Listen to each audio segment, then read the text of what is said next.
There is a silence that only comes with a certain type of death. It is not the silence of a grave, but the silence of an entire city holding its breath in the frozen dark as it slowly starves to death. In September 1941, the world's most terrifying war machine arrived at the gates of Leningrad. They didn't come to capture the city. They didn't come to take prisoners. They came to erase it.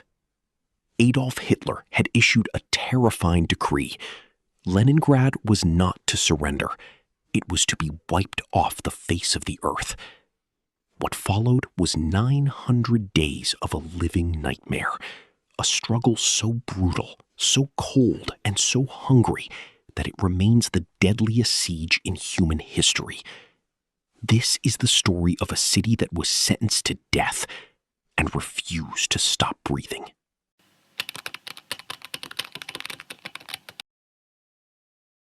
The trap snapped shut on September 8, 1941.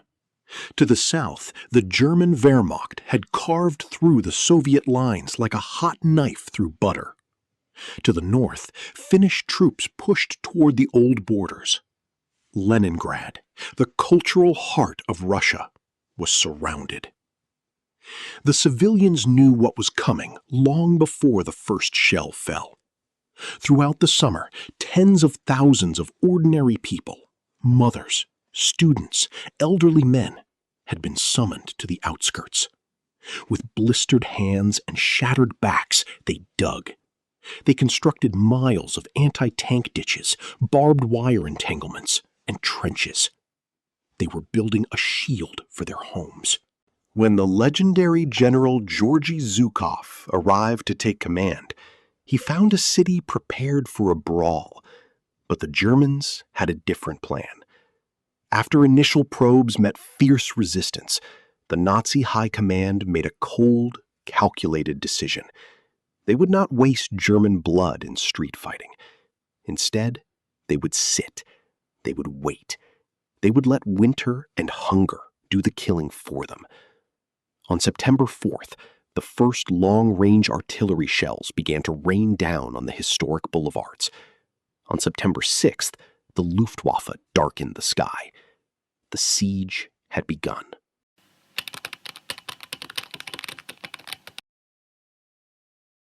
Adolf Hitler's goal was simple and monstrous. He stated, "We have no interest in maintaining even a part of the population of this large city." On October 7th, the order was finalized. No surrender was to be accepted. The first blow of this extermination campaign struck the very stomach of the city. German bombers targeted the Batayev warehouses, a massive complex holding the city's primary food reserves. For hours, the sky was orange. Thousands of incendiary bombs turned the wooden buildings into a roaring inferno. The next morning, a sickeningly sweet smell drifted through the streets. It was the smell of thousands of tons of burning flour, meat, lard, and sugar. To the starving people of Leningrad, it was the smell of their own death sentence. In a few hours, the city had lost nearly all of its food. There were only weeks of supplies left for millions of people. And winter was coming.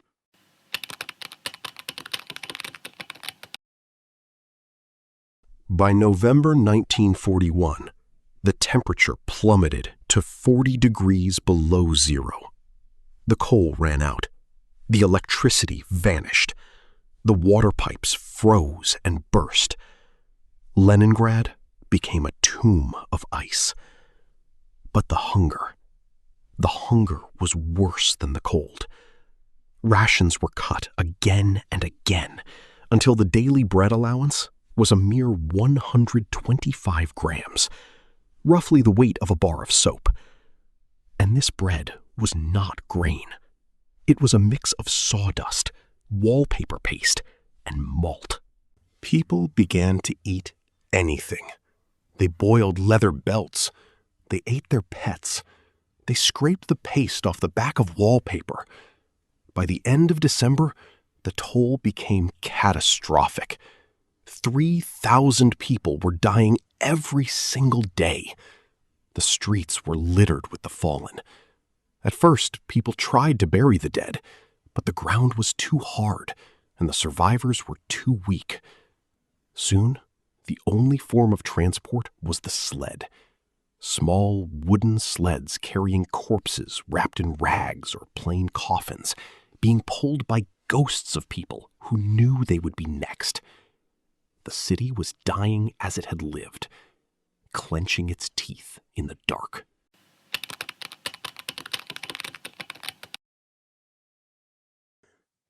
While the Germans tightened the noose from the south, a strange shadow hung over the north. The Finnish army, led by Karl Mannerheim, had reclaimed the territory lost in the previous Winter War. But then they stopped. Hitler and his generals pleaded with Mannerheim to finish the job, to strike the city from the north and close the final gap. But Mannerheim refused. He would not cross the 1939 border. This refusal was the only reason Leningrad had even a prayer of survival. Because the Finns stayed dormant, the Russian defenders could shift their dwindling resources to the German front. It meant the Germans couldn't launch a pincer move from the north. It meant a tiny, narrow corridor across the water remained, a small, flickering hope in a world of absolute darkness.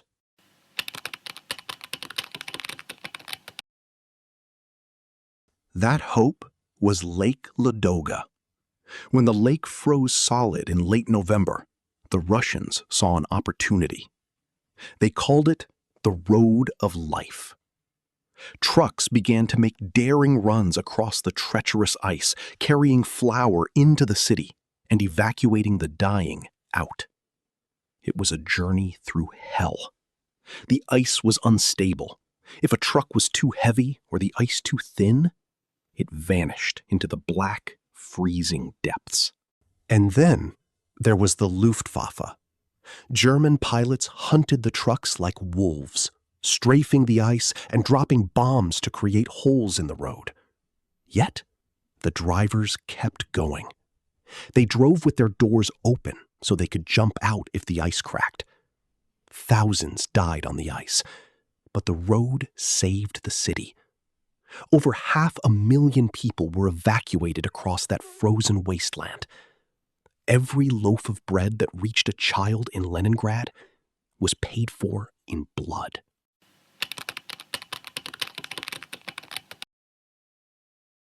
For over a year, the city suffered in silence. But in January 1943, the Red Army finally struck back. They called it Operation Spark. Soviet troops from the inside and outside of the ring launched a desperate, coordinated counterattack to the south of the city. They fought through waist-deep snow and German fortifications that had been reinforced for months. On January 18th, a shout went up that echoed through the ruins. The lines had met. A narrow land corridor, only a few miles wide, had been opened. For the first time in 16 months, Leningrad was connected to the rest of Russia by land. A railroad was built across the swampy ground in mere weeks. They called it the Victory Line. But the suffering didn't end. The corridor was under constant German shell fire.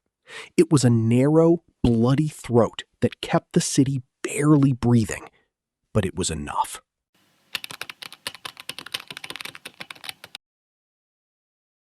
Even with the corridor open, the horror remained. In January 1943, Nikolai Markevich wrote in his diary, "The city is dead. No electricity, no water. Daily, 6,000 to 8,000 die." The opening of the railroad didn't immediately stop the starvation. people were too far gone. Thousands died of heart failure or exhaustion, even as the food began to trickle in. The German Luftwaffe tried one last time to destroy the Russian fleet in the harbor, but the city's anti-aircraft fire was a wall of lead. The people had become hardened.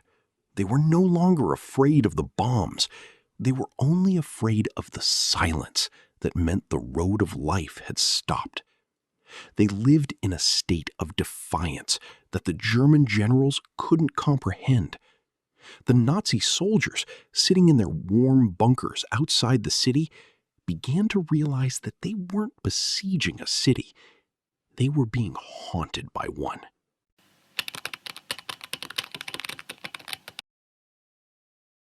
The end finally came on January 27th, 1944. A massive Soviet offensive shattered the German lines, forcing the Wehrmacht into a full-scale retreat. The siege was over. It had lasted 872 days. As the last German shells fell, the survivors emerged from their basements. They looked like skeletons draped in rags, blinking in the winter sun. The cost was beyond anything the world had ever seen. The official Soviet record claimed 670,000 deaths, but modern historians believe the true number is well over 1 million. Most died of hunger. Most were civilians. Leningrad was awarded the Order of Lenin and named the first hero city of the Soviet Union. But for the survivors, the medals didn't matter. They had endured the unendurable.